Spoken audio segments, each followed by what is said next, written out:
Hello friends, I am Dr. Madhukar Jadhav. In previous lecture, we have seen some important terms related to design of ASP. In that, what is meant by sludge volume index, then oxygen requirement for the aeration tank, and finally we have seen the various design parameters for conventional activated sludge plant. In this lecture, we are going to study regarding aeration techniques, or we can say modifications in activated sludge process.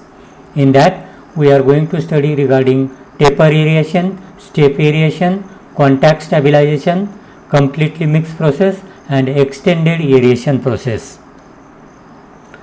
So, modifications in activated sludge process or aeration techniques in case of activated sludge plant. So, aeration processes or modification in ASP are very important as far as efficiency of activated sludge plant is concerned. The conventional activated sludge process requires high volume aeration tank which may have low operational stability. In order to overcome this difficulty, several modifications in the conventional ASP have been suggested. It is also known as aeration techniques in ASP. So there are 5 techniques in modifications or aeration techniques. These are tapered, step, contact stabilization, completely mixed, and extended aeration processes. So these different techniques we will see one by one. So first of all, tapered aeration technique. The objective of tapered aeration is to meet the demand of oxygen exerted by the microorganism. For this purpose, in tapered aeration, air is supplied at high rate at the head of the aeration tank to meet the high demand of oxygen. Then gradually the air requirement or the oxygen supply is reduced to match the oxygen demand after the latter stage.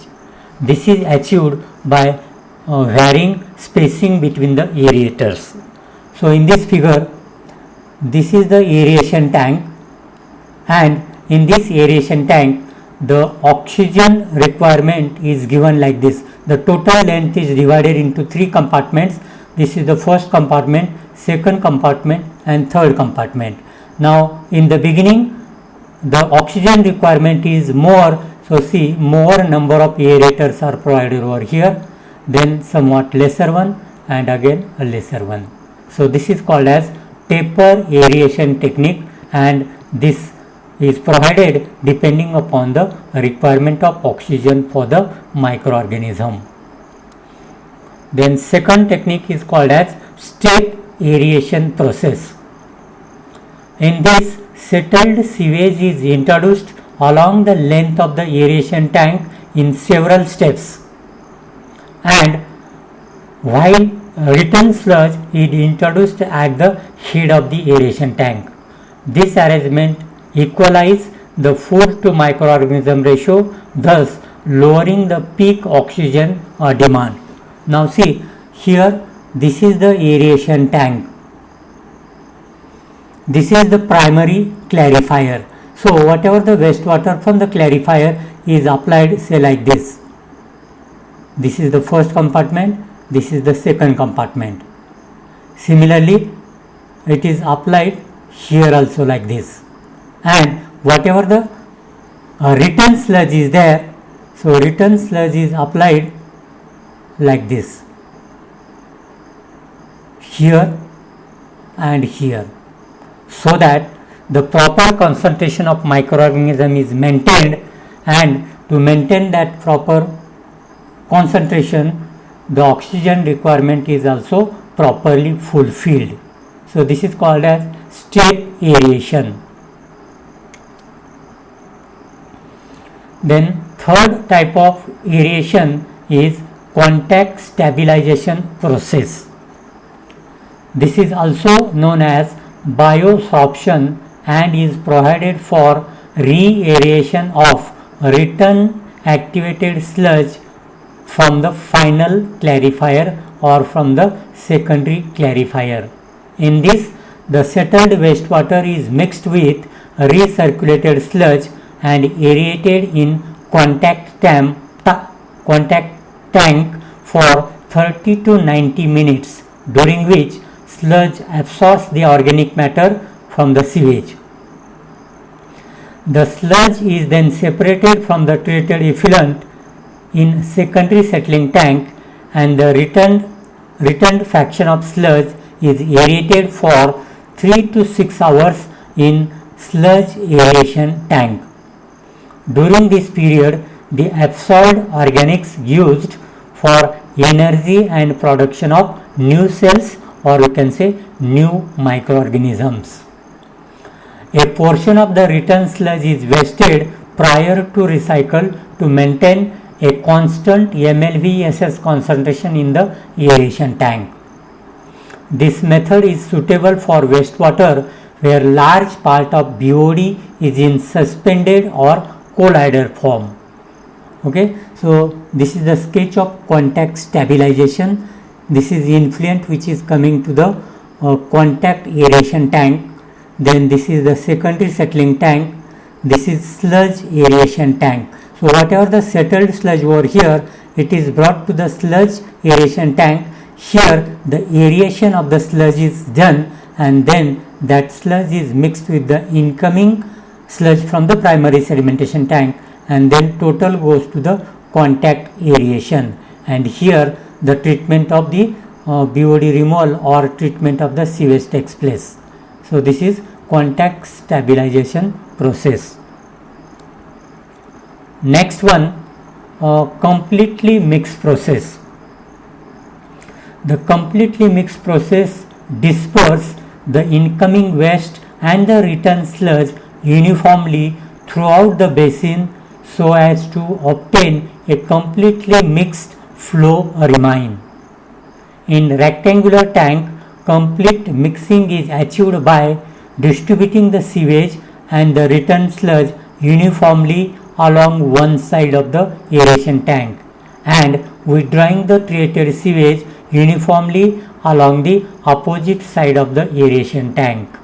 In circular or square tank, complete mix is achieved by mechanical aerators. In this process, the organic load on the aeration tank and oxygen demand are uniform from one end to the other end of the aeration tank. So see, this is the completely mixed process. Here, this is the aeration tank and this is the secondary clarifier.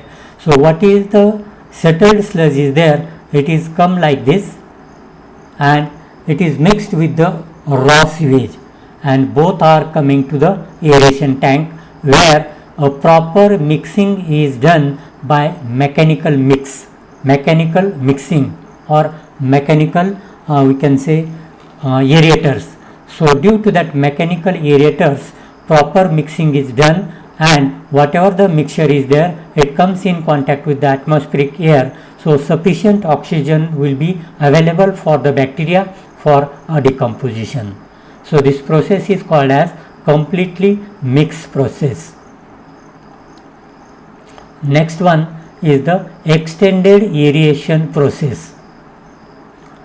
It is completely mixed process which operates on low organic loading rate at a long hydraulic retention time. Also, this process has high sludge edge with MLSS concentration and a low FM ratio. The BOD removal efficiency is high due to the long detention time. MLSS concentration undergoes endogenous respiration phase and get well stabilized with aeration tank. In this, excess sludge production is minimum. The air requirement is high and running cost of this process is more. The method is well suited for small communities where the quantity of wastewater is less in quantity. So extended aeration process.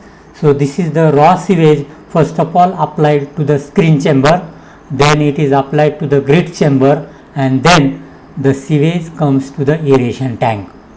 Now this is the settling tank or secondary clarifier, in which the settled sludge is recirculated by the pump and it comes to aeration tank like this, and whatever the excess sludge is there, it is digested in digester, and then it is sent for sludge drying bed. So here extended aeration means more aeration is given, that's why the efficiency of this is somewhat minimum, and whatever the sludge produced, it is lesser in quantity. So these are the various techniques for aeration, or we can say modifications of ASP to achieve the better efficiency in ASP. So this is all about in this lecture. Thank you.